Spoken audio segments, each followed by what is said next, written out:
Welcome to episode 2 of Book Nerd Paradise, where we get to know an author a little bit as they tell us their favorite quotes, read from their work, pose a trivia question, and give away something special. I'm LRW Lee, author of the Andy Smithson Epic Fantasy Adventure Series. Today, we welcome fantasy author M.R. Mathias as our guest. M.R. has published 5 fantasy series ranging from Master Zarvan's action and adventures for early readers to the Dragoneers Saga and Crimson and Clover for young adults, to the Wardstone Trilogy and The Legend of Vance Malik for adult readers. He's also shared his considerable knowledge of self-promotion and publishing in his non-fiction work, The First 10 Steps. Welcome, M.R. Hello. How you guys doing? We're glad that you could be with us today. You have picked out a favorite quote. Can you tell us what that is and why it's one of your favorites? Yeah, I can, and it's by Albert Einstein, and it's one of my favorites because it is absolutely the truest quote you will ever come across. Okay. And it is, logic will get you from A to B, but your imagination will take you everywhere. And the reason why I think that is relevant to this day and age is, you know, you can go play video games, or you can go play football in an afternoon, and I definitely promote going outside and doing things. But when you pick up a book, in your imagination, you can ride on the back of a dragon, or sword fight a great knight, or dungeon through the caves with the greatest adventures of the world. You know, it's imagination can take you everywhere you want it to, and all you have to do is pick up a book and start reading, and you can That's go. awesome. Yeah, that's awesome. That old Albert Einstein was a smart guy. Yes, he accomplished just a little bit in his lifetime, so I hear. Yes. You're going to be reading from Dingo the Dragon Slayer, your newest book for early readers, which you published in December, and it's part of the Master Zarvan's Action and Adventure series. I'm going to start reading from chapter 6, mainly because you can read the first couple of chapters in the Kindle preview and catch up. But to set it up, Dingo is a dwarf who works guarding the vent shaft that lets air down to his people. Chapter 6. In a short time, the group of 11 was assembled and loudly heading up toward the surface. Due to the size of the axemen and the bulky armor they and the archers were wearing, they were forced to use a different route than the way Dingo normally took. The way they were going now was twice as long and took them way around the inside of the mountain. It ended up joining with the main vent shaft, and from there, a 2-step wide ledge spiraled its way up to the mouth of the nearly vertical flue. The late day sunlight reflected enough to negotiate the way, but actual daylight was still a good ways off. Sounding like a lop-wheeled cart full of loose tin and steel, they trudged up the ledge. It was just after they'd seen the blue of the sky and the jagged mouth of the shaft that all of them froze in terror as the light was eclipsed from them, instantly and completely. "What happened?" the prince yelled as he drew his double-edged hand axe. "I've only seen the light of day once in all me years," a trembling voice said. "Don't know what happened." "Aye," agreed another, "only thrice for me." A heavy whoop-whoop sound graduated into a loud and quicker thumping sound that suddenly stopped, and once again the tunnel was filled with reflections of daylight. Dingo looked up toward the mouth of the cavern and nearly stumbled off the ledge. There, silhouetted by the blue of the sky, maybe a few thousand paces up the ledge, was the dragon. It was perched on a large shelf, and the sun highlighted its long neck as it snaked into the lair. It looked as if it was sitting on its bulky body to roost, like a chickarron or a tunnel hawk. Then it flapped its massive wings to resituate itself, and for an instant the light was again eclipsed from them. A small shower of granite chips rained down from above. "It's bleeding huge," said one of the axemen rather girlishly. "Shh," the king hissed, then whispered to them all. "We must go back and leave the armor at Dingo's shortcut. I have to speak with a human named Master Zarvan. Something has to be done, and done soon." As they got turned around and back on their way, their passage sounding nothing like it had earlier, each dwarf was now fully aware of the noise he and his gear was making. None of them wanted to draw the dragon's attention or be the cause of an attack. On the ledge they were on, with a virtuously endless hole to fall into, Dingo and the rest of them knew that the chances of surviving an attack were nil. With its wings and claws alone, the dragon could kill them all. Not to mention the beast's wicked fanged maw and its ability to breathe blasts of deadly liquid lightning at them. Each of the dwarves were walking as if on eggshells, and though a few were trembling badly, they found a way to silence the rattles, clinks, and clanks that their gear made earlier, but it was all for naught. Just a few hundred feet from the junction that could take them off of the narrow ledge and out of the central shaft, an ear-splitting shriek erupted from above, and once again the sound of granite grating on granite filled Dingo's ears. Only this time it wasn't the shaft door, it was the slab breaking loose, and by the sound of it, a big one. Dingo ran, as did the others.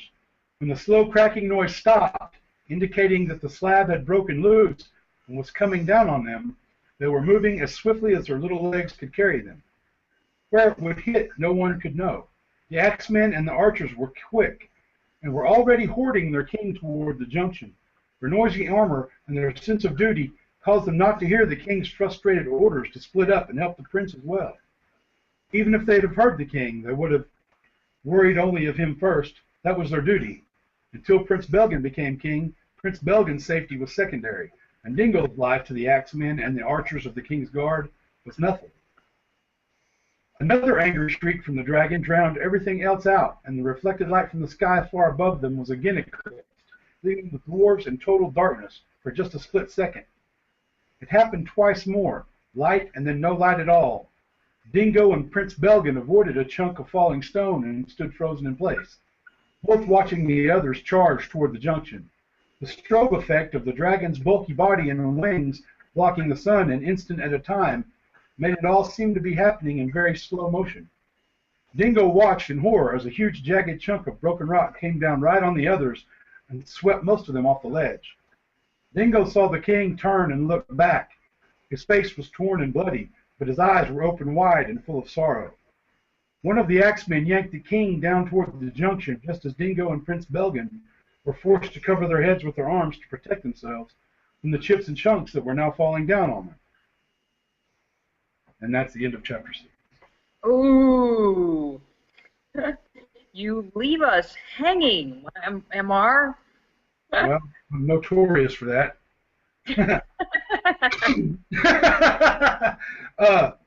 Well, it's a not as serious of a story as that chapter might seem, but you know, Dingo's a young dwarf; he's learning. So hopefully they can find a way to get rid of the dragon. Yes, the dragon sounds a bit perilous.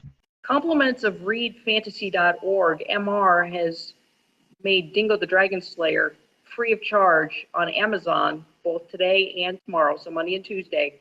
So if you want to get the first book in the series, the Masters Arvin's Action Adventure series, for free, you can do so over on Amazon. So last week, our guest author, Brian Rathbone, posed a trivia question. So, Brian, what say you is the answer? Well, the trivia question was, what natural phenomenon did Katrin use to prove her identity to the tribes of Argast? And the answer is she struck an artesian well at the base of an artesian basin. Cool. And having read the book myself, I remember that scene, and it blew everyone away. It truly did. Literally and figuratively. I really enjoyed using real phenomenon, natural phenomenon in the series, and dramatizing it a bit as well. But for those who are astute and who read the story, they may find little tidbits here and there that they recognize as natural things that happen in our world that are fantastic, and not necessarily just fantasy. So moving on then to our trivia question. So you have a trivia question for our listeners. What is that? It's from the Dragoneer series. What is Za's full name? Great question. You could probably find it in the free preview of the Dragoneer Saga. Really? Not convenient. You need to find that answer. I see. Yes, very good, very good. Well, MR will reveal the answer to this trivia conundrum in our next episode. So be sure to subscribe to the channel so you don't miss that. Our sponsor for this episode is the Independent Author Network. Since its inception in December 2010, the Independent Author Network, or IAN as it's also known, has become an important resource for independent authors who count on the site for effective and affordable book promotion. The staff at the Independent Author Network promotes the membership daily at Twitter, Facebook, LinkedIn, and other social networks. More than 500,000 readers follow IAN, including 400,000 Twitter followers and 100,000 Facebook fans. Author members receive a full web page on the site that can include their author photos, book cover photos, and book synopsis. Member pages may also include video trailers, chapter samples, audio interviews, review downloads, and links to Amazon and other top book retailers. The website attracts more than 1,000 readers every hour from around the world, and it is common for members to report sales increases shortly after they've joined. IAN member pages search well at Google, Yahoo, and at other search engines. New and seasoned authors alike will benefit from the Independent Author Network's vast social media presence, which will showcase your work to an international audience. Join now at independentauthornetwork.com.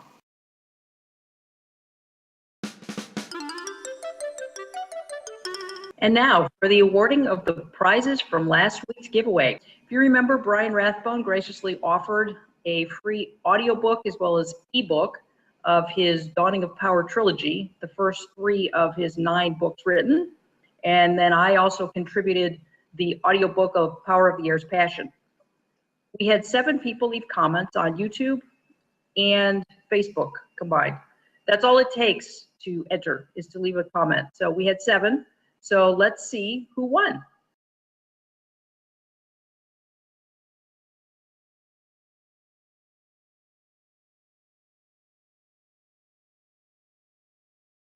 Let's see who won. Okay, the first number is number 2. The second winner is number 4. And our third winner is 7. Elise Stokes has won a copy, the ebook copy of the Dawning of Power trilogy. I'm going to try to pronounce this. Archeon Dragon has won the audio version, the audiobook of the Dawning of Power trilogy. And Mike Myers has won the audiobook of Power of the Air's Passion. So congratulations to all our winners. I'll be following up with you shortly. Oh, MR, you're giving something away for this episode. What is that? I think we can give away a Kindle version of Master Zarvan 1, 2, and 3, which would be Dingo the Dragon Slayer, Oozle the Oathbreaker, and The Greatest Quest. And I think we can also give away a set of audiobooks, 1 of each. Ooh. Oh, that's awesome. So the 3 set, basically it's the whole series, the audiobook and then the ebook. So 2 different giveaways. That's sure. Awesome that I've read through the whole 3 books in Master Zarvan's adventures and thoroughly enjoyed them.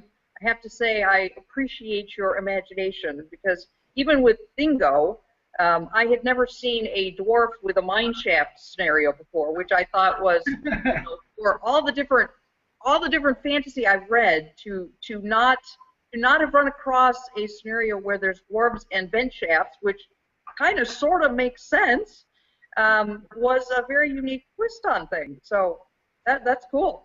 I'm sure people will enjoy that. I hope they do. And just a little side note, if any of the Dragoneers fans are watching, the birth of happens in the Master Zarvan trilogy. So it's really tied in with Crimson and Clover and the Dragoneers.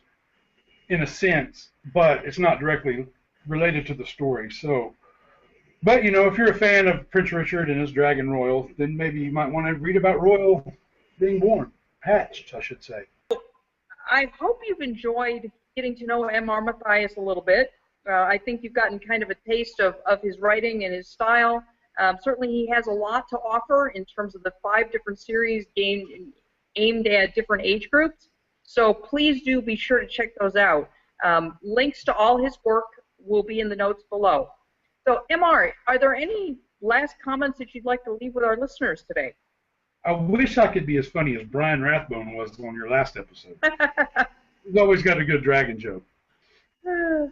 I've got a dragon joke too, though. Okay.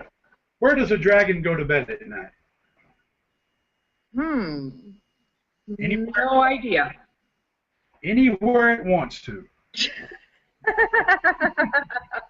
That's great. Yep. I guess I should say this. I sponsor my Wardstone trilogy, which is not necessarily for children.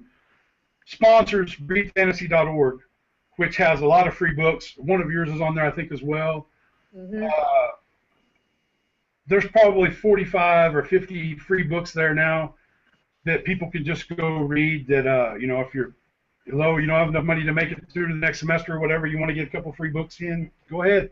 They're usually the first book of the series, and they're really fun. And you know, I think it's a good thing for everybody all around. Great. No, that's awesome. That's awesome.